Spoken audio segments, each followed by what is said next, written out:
এই আন্দোলন ছড়িয়ে পড়বে, সেটার দায়ভার কিন্তু আমরা নিব না। সুতরাং আমি আমার সংক্ষিপ্ত বক্তব্য এখানেই শেষ করছি। এখন এই মুহূর্তে বক্তব্য রাখবেন উচ্চতর পরিষদ সদস্য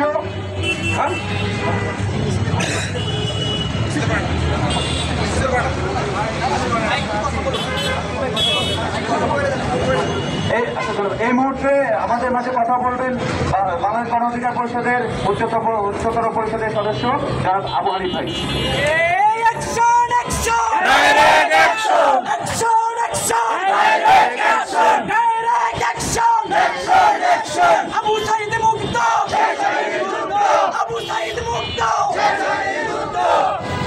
বিসমিল্লাহির রহমানির রহিম।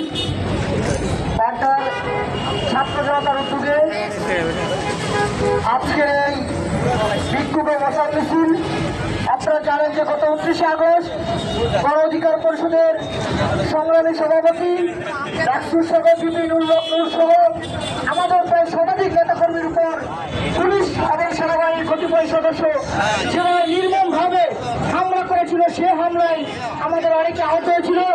এখনো হাসপাতালে ভর্তি রয়েছে 5 জন, তার মধ্যে আমাদের যিনি দলের প্রধান নুরুল হক এখনো হাসপাতালে ভর্তি রয়েছে।